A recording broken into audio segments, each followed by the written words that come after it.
I'm back for a bonus movie review Monday video. So this past weekend, I actually made the trek to a movie theater for the first time in what feels like 2 to 3 years. I think the last time I actually went to a movie theater was to see Hustlers, that movie with Jennifer Lopez. I went to Studio Movie Grill. If you haven't heard of it and you're in the Orlando area, it is a very nice place to go. This is not sponsored. I'm just saying I really love the place, the establishment. It was nice and clean. It is a dine-in theater. It has recliner seats. I got there early so I could Lysol my chair down. Because, you know, we are still in a panorama, even though some people like to act like we're not. The Delta variant is still very much a thing. So I got there and it was really, really nice. You know, it's Studio Movie Grill, Sunset Walk. It's by the new Margaritaville Resort that's over in Kissimmee. It's on 192. So yes, if you are in the Orlando area and you want to go there, I definitely recommend. 10 out of 10. It is a great establishment to go see a movie. It gives you an experience. So I made the trek to a movie theater for the first time in almost what feels like almost 3 years, was to see Marvel's Black Widow. Now, I have said in the past, and I have been saying for months, when they said that this movie was actually going to come out this time, because I was like, is it going to come out? Or is it just going to be premiere access and then we're not going to be able to see the movie theater? I didn't pay for Mulan. I didn't pay for Raya and the Last Dragon. I did not pay for Cruella. All movies that I kind of wanted to see. But then I have to admit that when the premiere access, like the 3 months or whatever is up, I've lost interest. So I still haven't seen Mulan or Raya, but I will watch it at some point. I wasn't paying for Cruella even though I wanted to see it. Nope, not paying $30. I was like, I can take my student ID, run over to the movie theater, and go and get a movie ticket for $7. I'm not paying $30 for this, especially when I'm paying monthly. I'm sorry, I'm not doing it, Disney. So I was like, I'm gonna go to the movie theater to go see this movie. I like the Marvel films. I like Black Widow's character. I also really like Florence Pugh, so I was like, you know, I want to go see this movie. This movie was definitely an amazing character origin film, and I really wish that we would have gotten a separate origin film, like leading up to us seeing her in, like, when we were first introduced to her in Iron Man 2. And then they talked about Budapest so much in this movie, maybe getting something that, you know, started with that and then moving over to leading up to Avengers Infinity War, because this happens after Civil War. Now, I do think that it's kind of odd because we do know Natasha's fate, and I have to say that this film, it humanized her a little bit more, you know. And if you haven't watched Endgame yet and you don't know what happens to her, maybe you want to click off. But I don't consider this a spoiler because it's been like 2 years. When she dies and gives her life for the Infinity Stone, and it's between her and Clint, Hawkeye, I was just kind of like, I don't really care for Hawkeye. He's kind of like, whatever. And maybe because we really didn't get too much backstory on him. Like, we see his family and stuff in Age of Ultron, which I have to admit I just watched recently. I may have seen it before, but I don't remember that movie at all. And that's one of my gripes with Marvel, is that some of the really great characters really deserve their own film, or more like more of a backdrop. Like, a lot of what we know about Marvel is because we had to Google and see who they are, see who their origin was and all that, because we really don't get that. I said the same thing with WandaVision. You know, I feel like Wanda was such an incredible character. Elizabeth Olsen is an incredible actress, and her being introduced, I think it was at the end of Captain America Winter Soldier, when she is, you know, in that little, they're like in captivity or something, you know, they're like in a lab, you know, and it just kind of shows them in their powers, her and Pietro. I was just kind of like, oh, okay. And then we see them in, I believe that's Captain America Winter Soldier. And then we see them in, you know, Age of Ultron, and it's just kind of like, yeah, they have powers, yeah, they do this. They end up, you know, becoming Pietro dies, giving his life for Clint again. And so that happens, and then, you know, Wanda's kind of left to her own. She has this relationship with Vision, you know, and it's just like, I really wish I'd seen more. I really wish I had a backstory and I think they would have had a really interesting backstory. Heck, they're Russian too, right? So like maybe we could have tied in the Black Widow somehow. I know Black Widow and Hawkeye are so intertwined that like maybe Hawkeye didn't need his own movie. Maybe if like we had a Black Widow film before that could have introduced us to him, because they spent so much time together, and because, you know, of their interactions and the relationship that they had, you know, I think that would have been interesting. The same way that like we didn't really need like a Winter Soldier or like a Bucky movie, because he was so intertwined with Captain America and Steve. So I feel like that would have been really good. It humanized her character so much, and it made her death more emotional for me, because I remember watching the end of Black Widow and her and Yelena being like, you know, I'll see you soon, and thinking to myself, they're never gonna see each other again. Like any issues that they had, anything that they had resolved or whatever, I mean, it's fine, but like she was going to die, and we know she's going to die. And it's kind of heartbreaking, because it's like she wanted so much for a family, and the Avengers were a family, but almost not really. I feel like within the Avengers it's a family, but it's almost like we need something from each other, and when we don't get that from each other, it's like we're easily broken. And that was definitely seen during Captain America Civil War. I feel like the family and the bonds that they have wasn't necessarily as strong. Like there were people who had individual relationships with each other. So like Wanda, her brother, for a little bit until he passed, and then like her and Vision, we see them. Steve and Natasha are kind of close, but she's definitely more close with Hawkeye, Clint. You know, Spider-Man, Peter Parker, he's definitely closer with Iron Man, with Tony Stark. Bucky and Steve are close. Even Falcon, what's his name, Sam, he's definitely close with like them. So I just feel like there's like little factions within the Avengers, and there is unity, and yes, there's just a sense of family, and we come together to fight and stuff. But I just feel like we would get like little things, and people would be like, oh yeah, like that was a really sweet moment. Yeah, like I can open up to you. Yeah, I can. But I just feel like there was so much more that could have been said and done, at least for me. It just seemed, I don't know, it just, the way that they mourned Tony Stark at the end, because he was, you know, the one who rounded them all up, I wanted to see more for how like Natasha gave her life for those stones as well. And she felt like she didn't have anybody. So I wish that we had gotten more of that. I really do. You know, we got Captain Marvel, obviously, because she needed to be introduced. But I'm just like, I think that Black Widow could have been first.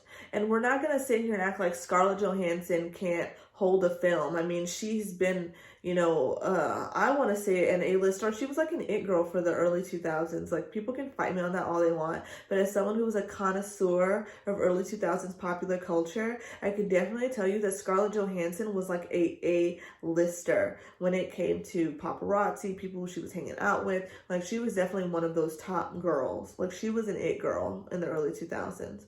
And even still now.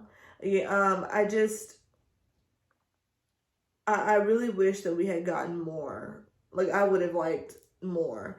But I really enjoyed the film. Now, I will say I did love the story that they gave us in the beginning of, like, you know, coming into the Red Room, you know, how Yelena is a part of it, you know, the family that she has. I find it to be really interesting. I also thought it was kind of weird that, like, Natasha doesn't really have a Russian accent, and when she does, it's not as good as everyone else. Like, what's his name? David Harbour, who is, like, in Stranger Things, Florence Pugh, Rachel Weisz, I don't know how to say her last name.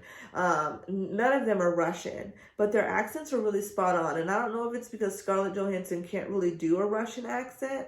I'm not sure. But I do think she was outshined by David Harbour, Alexei, who plays Alexei, and Florence Pugh, who played Elena. I think Florence Pugh stole the show. I think she is a very amazing actress.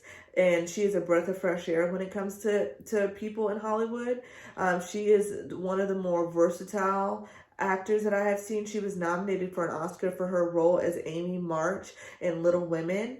I have not seen a movie by Florence Pugh that I have not liked. I really enjoyed Fighting with My Family, which was, I kind of was like, what is this? And then I watched it and I was like, I actually really enjoyed it. And that's not something I think, if she had not acted in that role, I don't think I would have watched it. I loved her in Midsummer. Midsummer should have gotten her an Oscar win. The way she acted, like she acted in Midsummer, you know, and talking about like rewatchability and acting wise, I think the acting in this movie was really solid by everyone on all parts. I think that I can't quite see anyone else playing the roles of the characters in this film. Like, I think it was casted perfectly. I saw someone say that it was like Emma Watson was maybe like a contender for this, and in my head I'm thinking Emma Watson can do those stunts. I've never seen Emma, like the light, maybe a brisk walk or a light jog that she did in Harry Potter was no type of like, you know, anything that would have made me feel like she had any like training in any type of athleisure or anything like that. I don't think that it would have been like that. And so I don't think that, but I do believe that it is a really good movie. It was super enjoyable. I really loved it. I would watch it again. I may watch, like I'll probably watch it again when it goes on Disney Plus. Like I said, I really enjoyed this movie. It was, like I said, it really humanized her, and I love that. And it made her death so much more sad. You know, when Tony Stark died, I felt nothing. And even when I watched Spider-Man and like memorialized him and stuff, I didn't feel anything because I didn't have a connection to Iron Man. I saw Iron Man 1. I didn't see the second and third one because honestly they bored me. I wasn't really a big Iron Man fan. I saw Ant-Man, I saw Black Panther, which I think is the best Marvel movie that they have made is Black Panther. People can fight me on that. I don't care. Black Panther was just something culturally. It was so culturally significant. Chadwick Boseman, may he rest in peace, did a fantastic job emulating this role in something that was so amazing for Black people, not just in America, but around the world, seeing themselves as superheroes on a big screen, nothing in a negative way, kings and queens of this African country that was unharmed, untouched by colonization. It was just chef's kiss. Like that's the best movie. That's the best one. Second one I'll say is Captain America, just for the part when he comes out of that machine with his abs and stuff. Other than that, it's like whatever. But Natasha, the development of her character, you know, it was just like, it shed a light on so much, you know, talking about like almost like trafficking of women, you know, talking about, it was like a quote for the movie, and it was like, the world's most underused like surplus or something. And it was talking about like, how like women are like, obviously like there's women everywhere, and how, you know, what's his name, Dracoff, he would talk about how he would take women who were like, you know, left in a dumpster or like, you know, from battered homes, you know, parents on drugs, from all over the world. Like this wasn't just like white women or just Russian women. It was women from everywhere being trained at this like Russian facility. And it was just such an interesting concept too, because it talks about, it plays into the strength of women really. And it's just like, it was absolutely amazing. It had so many different themes to it. The themes of family, the themes of overcoming traumatic things in your lifetime, having to have those conversations, talking about that this stuff happens to other people, and even if you get out of it, you never stop the fight of trying to help other people and stop it from happening for other people too. Like it would have been so easy for Natasha to be like, I just got out and just let it be like that. No, she wanted it to stop because she didn't want it to happen to anybody else. And that was something that I find to be really commendable about her character, because she easily just could have been like, well, I'm an Avenger and whatever, like who cares? And I love the fact that like her sister needed her and she went to help her. Like it wasn't like, oh, I'm just gonna stay here and do it. Like she went to help her, enlisted the help from her family, and stuff. And it was just like the lengths that she went. The fact that Yelena, the lengths she went to almost die to be able to save the other women. Like it was so, I loved it. And I love the morals and the characters so much. And I really did enjoy the film. I didn't want to say too much about it. I didn't want to give too much away, but I have to say that like, this was definitely something that I think was long overdue for Marvel, and I'm really looking forward to their the newer movies that they have coming out. I was looking forward to Black Widow. I do like Scarlett Johansson as an actress. She's a bit problematic in the things and the people that she supports, i.e. Woody Allen, but I don't know. I don't know if it's a matter of because she was young in the industry. I don't know. I can't make excuses for people. I don't like the man. But I do believe that Marvel for Phase 4 will be really interesting to see. Now, we did cross over and have more things on television. Like we have Falcon and Winter Soldier. We had WandaVision. We have Loki that's going on right now. And so seeing the post-credit scene and how that is going to lead us into what may be another TV show or another movie, not giving that away, but there is a post-credit scene. I saw people getting up and I was like in the movie theater and I was like, have you never been to a Marvel movie before? Or why are you getting up? There's always a post-credit scene. And even if there isn't a post-credit scene, I'm going to sit there and I'm going to watch because I want to know what's going to happen next. And it's really leading you up. Like there's a tie-in from a show on Disney Plus, and the tie-in and what it's going to lead us to is what I'm really excited to see. And I'm really excited to see more of Florence Pugh, if she's going to take over the role in Black Widow. They're setting us up for like a Dark Avengers. I am not sure. I am really into this now, and I want to, because Marvel didn't give me enough character development, and since they seem to just be throwing some people into films, I'm going to have to start going online and looking up Marvel comics and reading the backstories of all these people, going to the different timelines that people can have, because I genuinely want to know. Like, I want to know. I'm like, I am so invested now, and I'm like a Black Widow stan. Like, I am. Like, I am a Black Widow stan. And I think that's how I feel about the Dora Milaje in Black Panther, because I like strong women fighting to the greater good. And I really like that. I've always liked the strong women. It's not a trope, but it's just the characterization of women as the goddesses and the strength and like just the backbone of society, really, not just for nurturing, but just making sure that stuff gets done. And so, like, I don't know. This was a really good movie, and I'm glad that this was the first movie I went to see, like, post-pandemic, at the movie theater. It was definitely worth it. Like, if you want to go to the movie theater, definitely go see it, because it was amazing. So yeah, that was my bonus movie review. You guys got 2 videos today, but I just really wanted to talk about it since it just came out on Friday. So I wanted to get this video out, and I will see you guys next week with another movie review. Bye.